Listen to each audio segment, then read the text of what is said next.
Bonjour à tous, que la paix soit avec vous, que la paix de Jésus soit avec vous. Alors aujourd'hui, j'aimerais parler du rapport du chrétien avec l'argent. Alors, c'est très intéressant parce que j'ai découvert ce matin en écoutant une vidéo d'une personne originaire des États-Unis, donc c'est vrai qu'il parlait de quelque chose de très intéressant, c'est-à-dire du rapport des pasteurs et ou des anciens, c'est-à-dire ceux qui nous encadrent, enfin ceux qui font partie d'une congrégation, d'une religion, ceux qui vous encadrent, la rétribution qu'ils reçoivent en termes d'argent par rapport au service rendu, si je puis dire. Donc, alors, est-ce que déjà le fait de recevoir de l'argent contre une prestation, si je puis dire, pastorale, est-ce que ça, c'est éventuellement, je dis bien éventuellement, est-ce que c'est biblique? Est-ce que vous croyez que c'est biblique? Est-ce que c'est des instructions, est-ce que des instructions ont été données pour que les gens qui prêchent à plein temps soient indemnisés par leurs frères et sœurs? Bon, la vérité, c'est que je ne crois pas. Je ne crois pas, et parce que après le Christ, nous avons le principal enfin le principal apôtre, hein, celui qui a fait, enfin, c'est un des principaux. Je ne suis pas certain que ce soit le principal, mais un des principaux, un des leaders de l'époque, c'était Paul. Et alors Paul, quand vous prenez 2 Thessaloniciens, chapitre 3, versets 7 à 8, alors nous lisons, voilà. Car vous savez vous-même ce que vous devez faire pour nous imiter. En effet, nous ne nous sommes pas montrés indisciplinés parmi vous, et nous n'avons mangé la nourriture de personne gratuitement. Nous n'avons mangé la nourriture de personne gratuitement. Au contraire, dans l'effort et la peine, nous avons travaillé jour et nuit pour n'imposer de fardeau coûteux à aucun d'entre vous. Ça veut dire que Paul clairement disait qu'il mettait un point d'honneur à travailler jour et nuit pour être une charge pour personne. Est-ce que ça l'a empêché de faire un excellent travail de prédication? Non, ça ne l'a pas empêché. Mais quand vous avez des religions qui disent, par exemple les témoins de Jéhovah, entre autres, c'est pas les seuls, mais il y a beaucoup d'églises d'obédience protestante, notamment aux États-Unis, qui s'occupent effectivement, qui ont le même système d'indemnité, c'est-à-dire que quand vous avez des gens qui font de la prédication à plein temps, ils reçoivent un salaire, ils reçoivent une indemnité, ils reçoivent de l'argent. Donc la personne que j'écoutais ce matin manifestait qu'il y avait des gens qui faisaient ça pour ne pas travailler, pour recevoir l'argent. Voilà, tout simplement pour recevoir l'argent. Et ça, c'est pas biblique. C'est-à-dire que même les gens d'église, même quand vous avez par exemple les prêtres, quand vous avez les pasteurs protestants, etc., et toutes les autres religions, et j'en exclus aucune, quoique les protestants, je crois que, je suis pas sûr, mais je crois qu'ils travaillent. Hein. Enfin, je suis pas là en train de faire, disons, des critiques gratuites, mais voilà, c'est que normalement les gens d'église, les pasteurs, les anciens, tout ce que vous voulez, les gens qui encadrent les églises ne sont pas censés recevoir de l'argent de leurs frères et sœurs. Ils sont censés travailler. Voilà. Donc cette idée qu'il faille payer les prêtres, qu'il faille payer les évêques, qu'il faille payer le pape, qu'il faille payer tous les gens des différentes, tous les gens tous les systèmes religieux, etc., toutes les organisations religieuses qu'il faut qu'elles collectent de l'argent.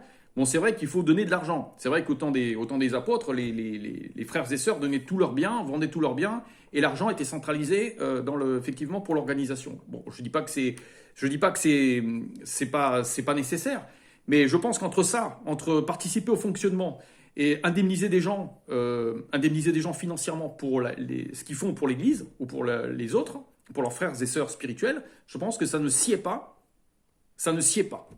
Voilà. Et c'est en ça qu'il y a eu énormément, au fil de l'histoire, il y a eu énormément de confusion entre l'Église et l'argent, l'Église et les richesses. C'est que ça n'a pas été clairement défini tout ça. Jésus disait, vous ne pouvez pas faire à la fois partie du monde et à la fois partie de mon royaume. Donc tout ce qu'il y a dans le monde, notamment l'argent, notamment les richesses, c'est pas compatible avec Dieu. Donc quand vous avez des gens qui se disent pieux, qui se disent religieux et qui aiment la richesse, qui aiment les choses matérielles, qui aiment à s'acheter des belles voitures, des beaux vêtements, etc., avoir une belle apparence, etc., je veux dire, essayer même des fois essayer de s'élever un petit peu. Hein. Vous avez des gens comme ça qui sont très classistes. Alors ils essayent de se démarquer des autres, et les autres, ce sont des gueux à côté. Voilà, ce sont des gueux qu'on ne fréquente pas. Et vous savez très bien ce que je veux dire, parce que dans toutes les églises, c'est comme ça. Vous avez des classes, et même au sein des églises, selon que vous soyez tel ou tel niveau, on va vous fréquenter ou pas vous fréquenter. Voilà, vous savez, ça, c'est la stupidité humaine qui fait que l'esprit du monde arrive quand même à s'imposer dans les cercles religieux. Donc, moi, je reprends, si vous voulez, quand on se rappelle ce que disait Jésus sur la richesse, hein, sur qu'est-ce qu'on doit faire avec nos biens. Donc, Jésus nous a dit, donc, en Matthieu, si on prend Matthieu, chapitre 19, verset 21. Alors, Matthieu, chapitre 19, verset 21. Qu'est-ce que Jésus a dit à l'homme riche? Quand l'homme riche est venu, vous savez, l'homme riche est venu, et puis il a dit à Jésus, que dois-je faire pour te suivre? Donc, alors, chapitre 19, verset 21. Voilà. Donc, Jésus lui répondit, si tu veux être parfait, va vendre tes biens et donne aux pauvres. Et tu auras un trésor dans le ciel. Puis viens, suis-moi.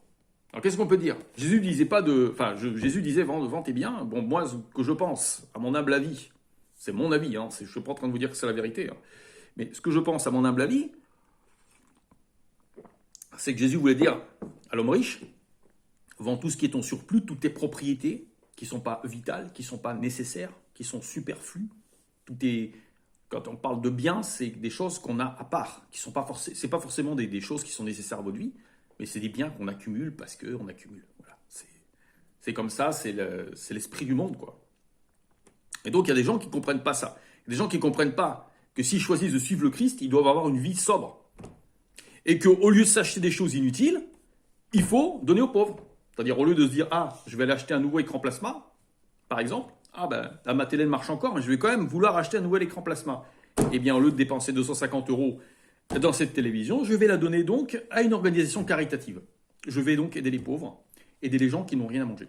Voilà.